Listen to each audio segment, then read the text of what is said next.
Ageno ni intiere makare kamoro amora ma intiere ka uthulo ni maruaki e chenro machielo mar tedo gi chiemo mana kaka iyude tich adek juma ka juma e Ramogi TV. Tedo gi chiemo kawuono wantiere kar dak Malolwe, mano mabende yudore e bamano ma Kisumu, e magawa achiel kendi mabende gidwa mondo gipuonjwa kit teta achiel mano kanyero ka waloso iluongo ni chicken biryani mabende dwaro konyowa e tetwa kawuono. Wantiere gi jatedo marwa mabende wuok mane gwenge masakwa Bondo machiegni kabisa. Kevin, chiemo maber? Antie maber. Ero kamana inya kuom rwakowa. Ang'eni jo Bondo kawuono mor. Wuodgi ma kawuono chiedo. Donge. Yacha ne Kevin ngawa? Kevin Otieno. Kevin Otieno. Aya, koro ka waloso chicken biryani, watiyo gang'o gini? Waloso chicken biryani, mokwongo wan gi nyaka wabed gi mchele. Mano mchele mar basmati rice. Then wan gi gweno ma chicken broiler. Obe wadhi tiyo kode tedo biryani. Wan gi kitungu, wan gi mo, wan gi spices mopogre ka wan gi chumbi, wan gi chili, wan gi turmeric, wan gi cardamom, then ma ginger garlic paste, wan ga bit of yogurt, tomato paste kod mixed herbs. Aya, koro mago wote watiyo godo. Koro ka wachako lose watimo nang'o? Kwa wachako lose mokwongo wakwongo keto mchele mondo chiegi. Wadhi kwongo keto mchele. Wacha ni mana basmati ma lose. Basmati ema gole maber. Ema gole maber.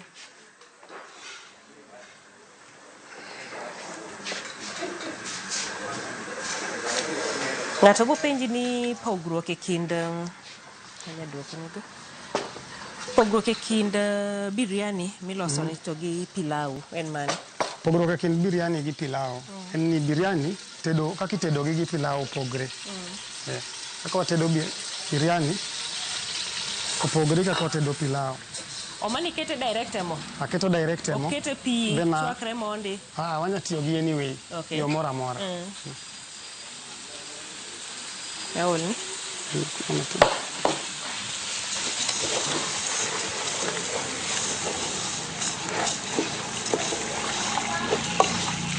Ida marom nade?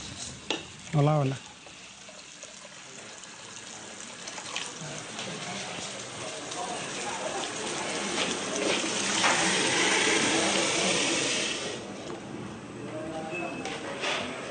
Mano iketo ne mana moke kende then waketo chumbi matin.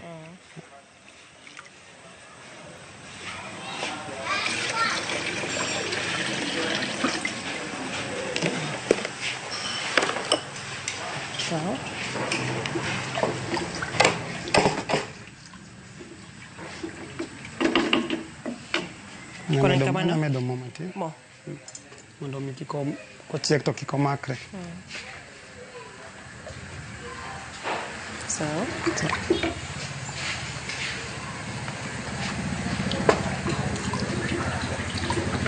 Koro sama ochiek kamano to waloso gweno kono. Koro gweno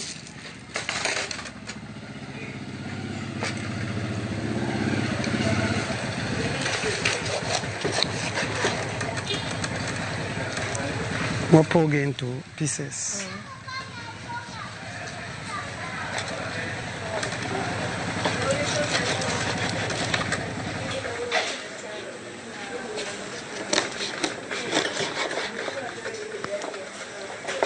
Mana madongo kamano. Wadhi pogo. Podi dhi pogi. Podi dhi pogi. Wang'ad koseng'ade into quarters mondi kama.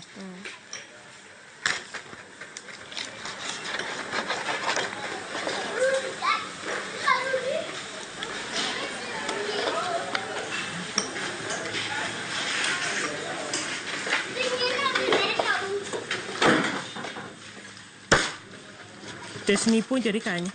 Otet na puonjra Kisumu Polytechnic. Kanye manadhi atimo certificate in food and beverage. Then bang'e achaka adok atimo diploma in the same institution. Kisumu kae tu. Koro tok mane ma koro ichako godo? Kata kinde mana ne school. Ne yor manya to wayudo yobe kaka wanya konyre gi Ni tedo ne students weteni? Students onge pesa. Student koro giketo ni datedo negi. Students onge pesa. Ilore ni gionge pesa marango. Kata mar chiemo gionge go. Mar chiemo dong dipend. Gidwaro gik siling 30. Inya tedo negi, lakini maybe koro ni tede ot tedo no siepeni. Lakini being that koro ni uso mondo iyud gimoro. Yuso mondo awud gimoro be na setem. Ne students. Ne students alo moko na temo do polytechnic kanyo. Ne students. But na atimo casual utende gi. To gi nitie kambi moro be asetie Kisumu ka. Do en kambi mar catering. En kambi maduong' kabisa. Koro nan ga chef kono. Okay. Mano koro itiegori. Atiegora. Ti hustle. Madam no nomiyowa platform ma wanya tiyo lakini school be wadhi. Koro mano japuonjo e school. Also. Part moro en japuonjo e school, but nitie moko be mano atiyo ok nen ma japuonj. Makoro yini kiwacho ni experience to yudo ka experience ni se experience no mane school kama amanyo school asomo experience ni amaloso oko ka. Koro injo moko ma kiwacho ni kitieko school to gidwaro 5 years experience already mano yudo ka wan go. Mano ber makoro okochuno ni student mora mora ni koro nyakitiek school koke yud experience midwaro inyamana manye inyamanye sami tiegre ni koro ngene depend gi ngato ka ngato nitie kaka en ngato nge gimo dwaro koro kinge gimi dwaro Joshua wacho ni kujituma unajituma na lazima ujipange kingeni pile tedo ni wanawacho gani en art kingeni nitie jomodhi e school mondo isom tedo but inya yudo kia kanyo ka onge gimi yago ke japuonjni kata mondo mi knowledge but into koro interest mari ema digoli oko gimi dhi timo dhi goli oko koro gweno ni kwaseng'ade kama to oda no chwakre ket pi matin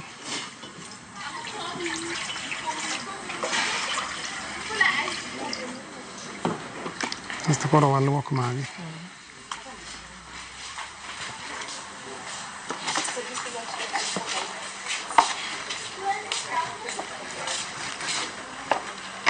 Mako bedo mondo mino donje iye. Samo ko chwakre gi spices gi at least to donje iye mabit berberi.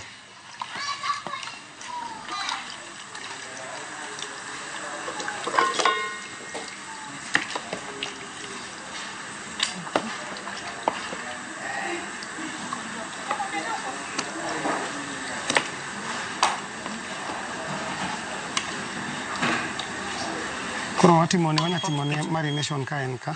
Samo chwakore godo. Samo chwakre no. Nyaketo chumbi matin. Chumbi kata matin kesingeni spices bito timo chumbi. Asto waketo turmeric ni. Mema koro digolo ne rangi. Koro digolo ne rangi.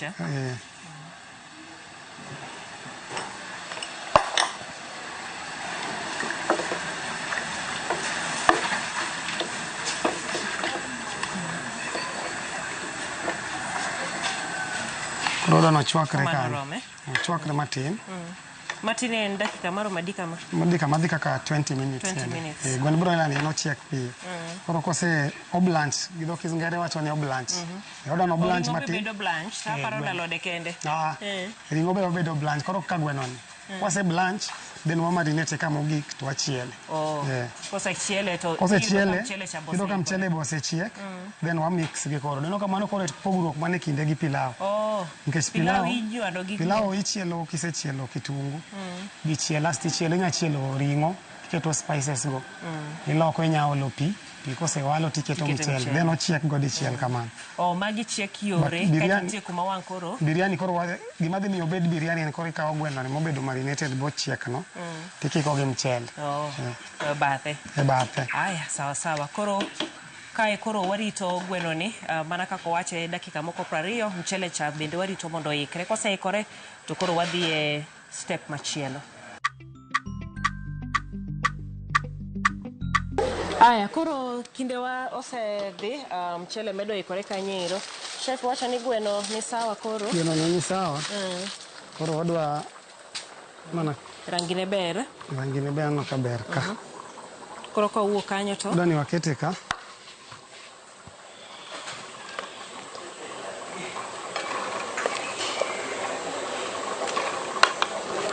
Makoro kwe mondo chiek ahinya. Kochiek ahinya to ida tede ka.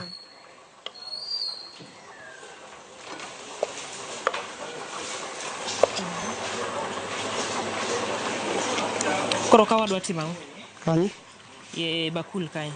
Bakul ka separate tu mondo wada mix gi spices, wada marinate matin.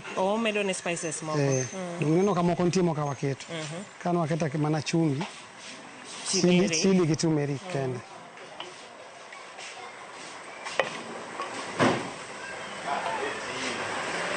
Okay.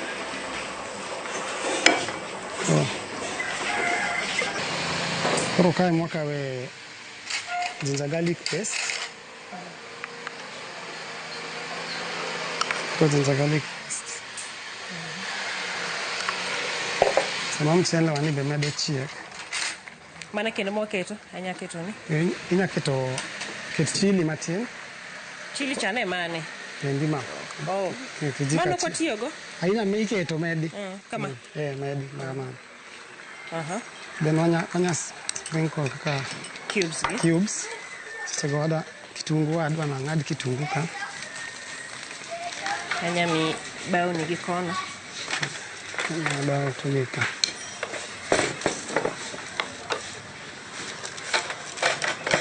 Cubes aketo ne adi kama? Mana aseketa ariyo? Ariyo goromo. Ariyo romo. Then kao cardamom. Kijiko achiel. Cardamom kijiko achiel. Cardamom nigi harufu mamit. Kaito bende koro inya ruwe ol yogurt. Wan gi natural yogurt. Bende iole. Koromo tinyisa. Mano romo.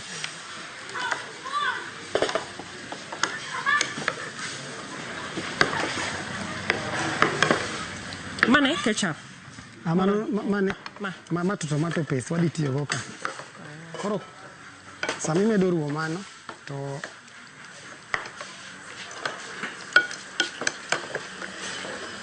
koda ni wachiel gweno no. Okobudhe marination ni? Okobudhe marination.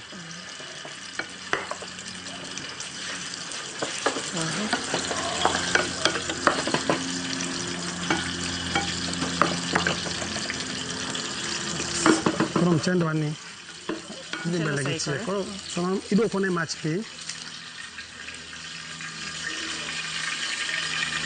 Doka mach piny kabisa then iume koro.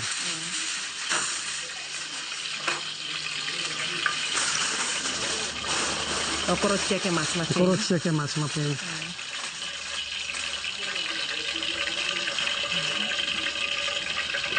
Koro mo kose chiek maka. Washalo fry to gweno.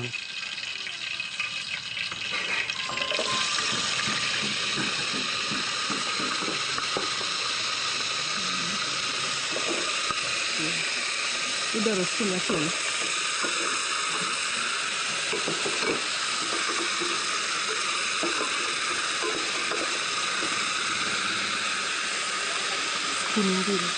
Skin kubwa.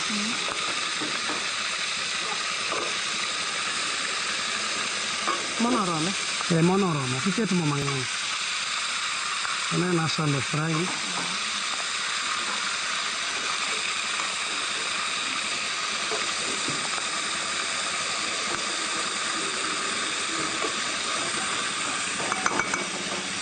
Koro waloke mondo kik omoki.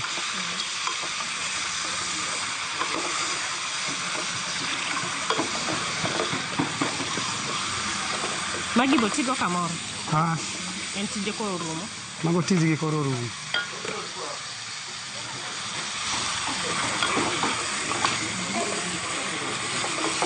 Koro ka samo timone shallow frying, wadani ochal nade? Momakre koso? Wada mano omak oyudi it mar mono matin. Koro olokre golden brown. Sufria chwani ema odwa bedo matin, but ka in gi pan, to wuok kanyo piyo. Then wamedo kitungu.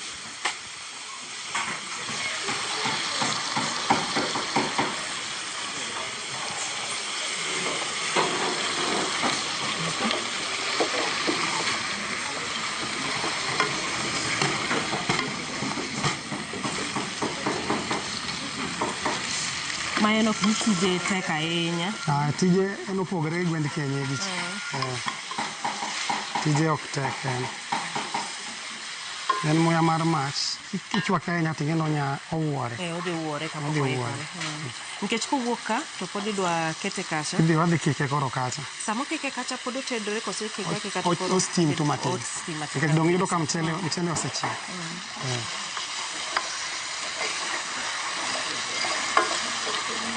Then wakoro kae mwatiye gi paste ni.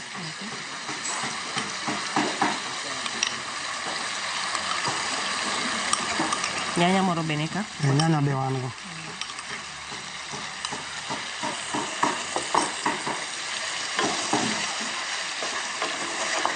Eso ni biryani kae en spices. Biryani siri en spices. Mana kaka pilau be en siri en mana spices. But kino kaka pilau to nigi specific mare. Nyaka iti gi pilau masala. But kata dong'eno kaka biryani wakikogi. Then waolo nyanya.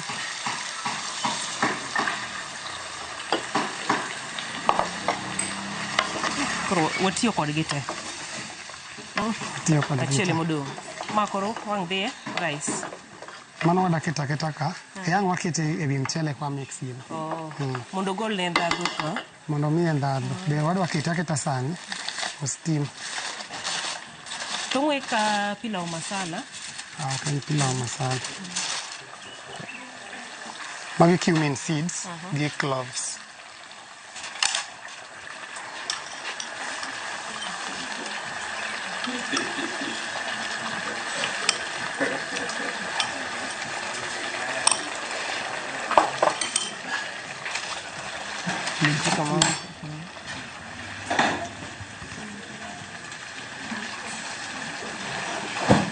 Mano koro mamiyo mchele tikne. Mamiyo tikne.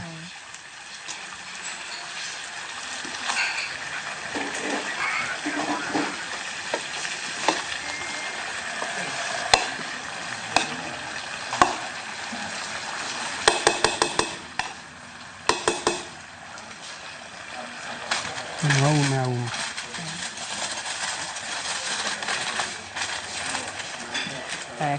Ka podi.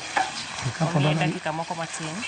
Udo ni waume sauce na mondo ochwakre matin.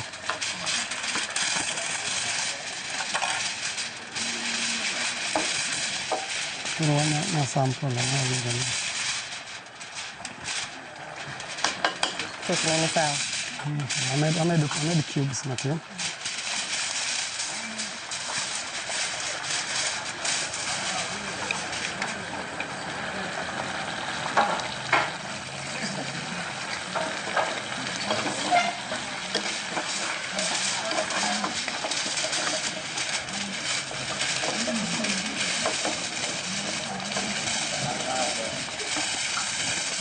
Amedo garlic matin.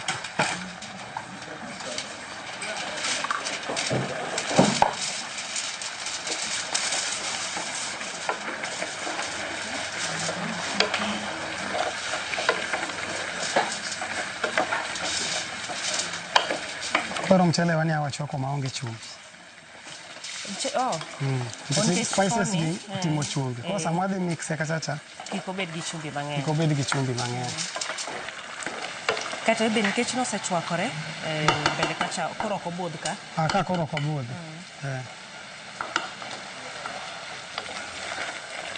Waume. Labda ni waume. Waume chwakre matin. Koro kanyo wawene dakika 3 kama ntoro. Mchendo ni boche koro wasesimone mach. Aya, samo koro dakika 5 to koro waloso mesa mondo koro wang'i kaka watimone mixing. Walos mesa. Aya, dong koro waseduogo, iwacho ni mchele waseikore. Gweno bende ni kare. Gweno ni boss aikre ka. Sos neno ni kaka idwaro. Sos ne nitie masawa. Aya, koro kwa tieko kanyo to koro ka odwa chielo gimoro. Oda toast kitungu. Watos kitungu. Koro wagolo gwendwa ni. Kito kando to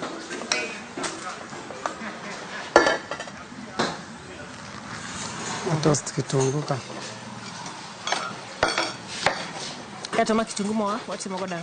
Oda toast wadhi kike gi gweno na mchele. Moro michielo ga michielo kando za. Ikete wiye.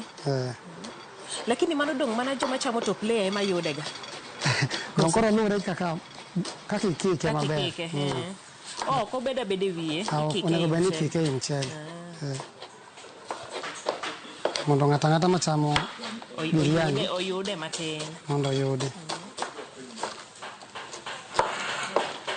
Koro ng'ado kitungu ma iluongo ni julienne. Ng'ade julienne. Then oketo mo matin. Mo iketa matin.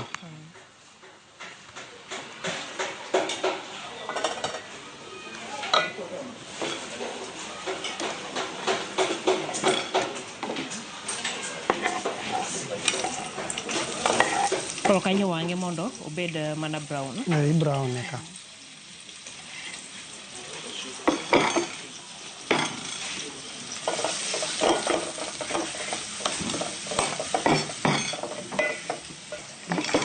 Koro wang'ado dania ni. Embo donjo iye kanyo. Koseluoke digolo tiende ne ka. An ahero tiyo nyaka gi stem negi. Okite lilo. Okite lilo.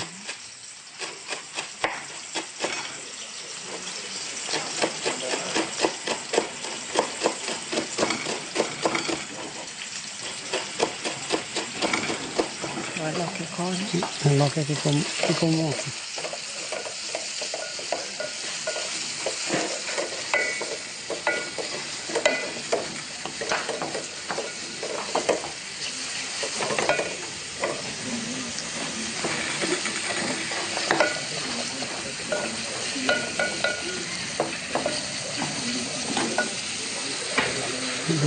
Brown.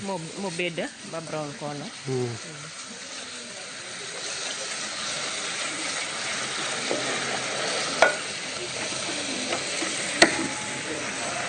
Meanwhile, wanya mix kocha kosa. Wanya mix wani. Sama kitungu ikore. Mchele wani ni ready ka. Gweno bene ni ready koni.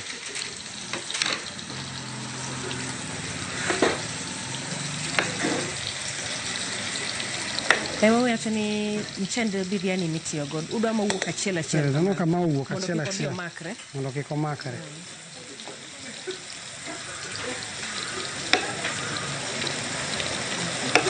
Sufuria wanie matin akeka tano. Sufuria wanie ma. Sufuria tin. Koro wanya pogo moke bakul. Wanya pogo moko.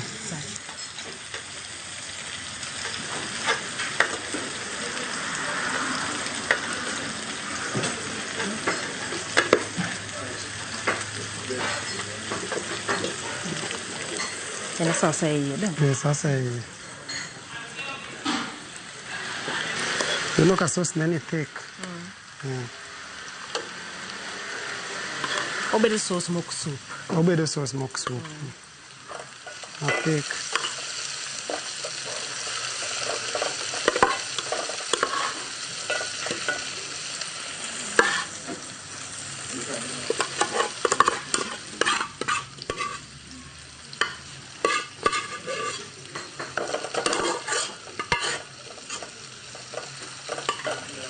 Koro kete kama. Kumano kusimama. Sasa koro doni wakike. Mane makori wacho ni kelo pogruok mare. Makoro kelo pogruok mare. Okonego beni biryani bedo gi specific color.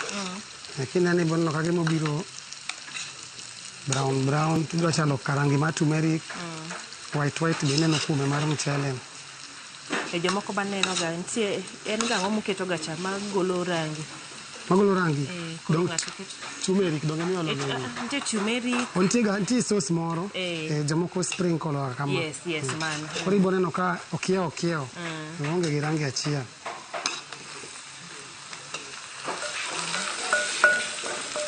Ben koro wanya sprinkle dania e wiye.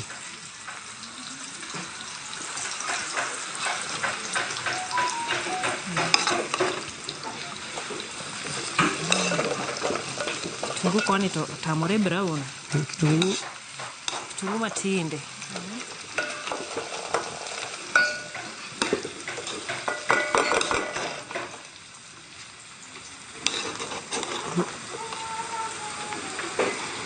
En sawa. Koro kanya en sawa. Koro mana ma warito en kitungu ema warito. Ma sprinkle e wiye.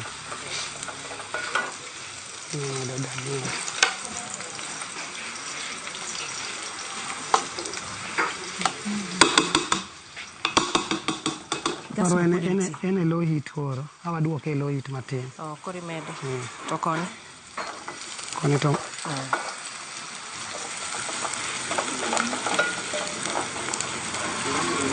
Koro mana en mochop kanyo. Mochop koro waume matin.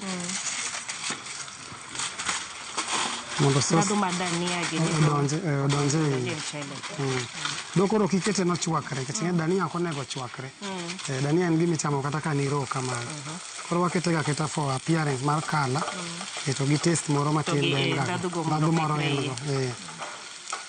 Kato koro kaima wadhi tieke go. Koro kaima wadhi tieke go. Koro kitungu oselokore. Kitungu oselokore. Koro wasimo mach. Sima chuth. Sima chuth. Wakao kitungu wani. Sprinkle e wiye ka.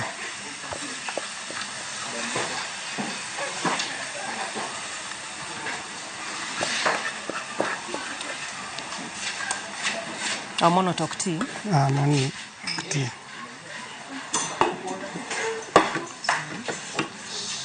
Basta sprinkle de ka. Okike. Koro ka ni keke mondo omake te. Ka ni keke. Wacho ni customer se nyaka wanga. Idwa ni ng'ato ka ng'ato mondo yude otungu achiel.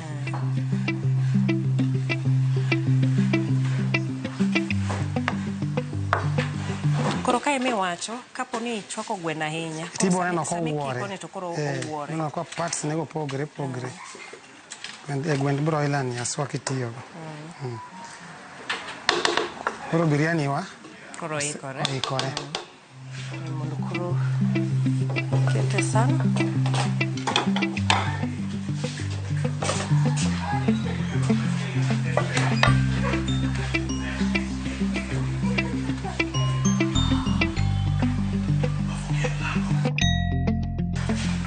Obedo ga gi sauce moro mopogore? Mano koro lure gi preference mar ng'ato. Inyalo sone sauce mora mora. Special maru ma Nevada kae? Wan gi tomato sauce inyalo loso. Kata inyalo loso chicken gravy. Okay. Koro kata stock mwachwako cha. Mwanya chielo maber tiketo. Loso ne gravy.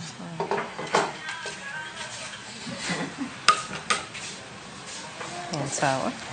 Sawa.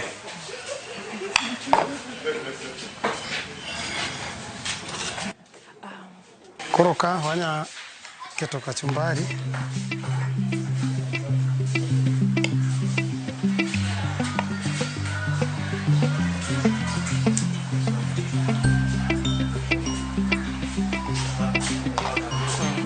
Koro ma sauce ma se salsa sauce. Salsa sauce niga lo se gaina na pilo, wa blend a pilo, ginger garlic, to waketo black pepper. Then nyanya gi kitungu, pilo nyanya kitungu. Then wa blend gi ginger garlic. Then wa season gi black pepper. Koro meat or watch or catch. En sawa. Lakini kase winjo kuma pilo ntie to kise winjo kuma pilo ntie ok en tuk nyithindo. Kiki donji ni kawe tiole. Kiki donji ni kawe tiole. Lakini ntie customers moko mabiro to kela pilo to olo. But koro ntie jomohero ma.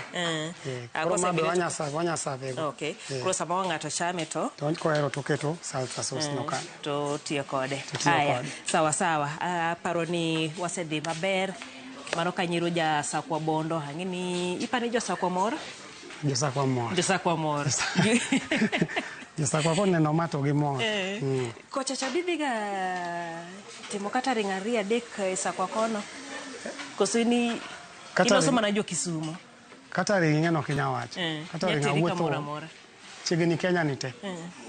Bed Homabay, Migori, Western, Ingeni minewa ka ng'ato biro limi ka nyathine nas kata nyathine daktari to wiya moro bara nyathina daktari ero atieno nyathini wiye baro koro akia ni gweng' kidhiye to ng'ato manyo jatedo moro to madho se luongo nyingi chon mano jatimrega kata Kisumu ka osiepena jo nyaga kas client an gi clients mang'eny Kisumu, Nairobi mora ilari alara ing'eni ka tiji ber lakini be pod wamedo mana kwayo joma pod nyadwaro tijwa maber wan thuolo chefs wan chunywa ler wan watiyo ne ng'ato ok wayier tekni pesa odonjo but cha maana en tich tekni tich emikwongo timo maber then pesa ng'eni pesa luwi kaluwore gi tich tiji maber pesa dhi luwi kaluwore gi tich beti koro tich mutiyo maber ni kaka mar biryani en speciality maru Nevada kendi koso ntiere mamoko Nevada kan ntiere mamoko ma en achiel kuomgi wan gi chiemo kami tedo pilau wan gi gwen mopogre wan gi deep fried chicken wan gi kienyeji chicken stew kienyeji wet fried wan gi beef matumbo be nitie kae gimoro amora ma ng'ato dwaro. Aya sawa koro namba u ka ng'ato dwa tudre kodu ka ng'ato dwa tudre kodwa 07 51 76 02 71 mano namba mar Nevada Dishes kidwaro services mar kambi kaka Nevada Dishes mane namba migoyo. Erokamano maduong' koro kamoro amora mentiere kaponi chopo Lolwe Estate kata wacho notimo nyaka outside catering inyaluongu komoro dhu tede inyaluongu komoro wadhwa tede kaka kambi to kata an personally be ka ng'ato dwaro to yuda maber ng'ato ka dwaro to yuda aya ne tet maber kaponi idake kadak ma Lolwe kendie kata alwora mar Kisumu inyalo mana chopo Nevada Dishes kendie ne chiemo makit kod mae kod mamoko modhuro mabende owacho kendie. Aya wan koro walore wadoni mondo wadonje mesa wabila ne to lwet ja Sakwa chalo rade nosepakoro wacho ni ober kendo mit kabisa wan makoro wamiye obedo nyalo bedo lakini okokal 50 70 and above kadhi malo. Aya odani mondo koro wamiye max mano bang'e kende koro kawasetieko walore gi kanyo ageno ni wabo chakwa rado kendo e juma manyien e cheno machielo kendo mar tedo gi chiemo nyinga Jaelieta.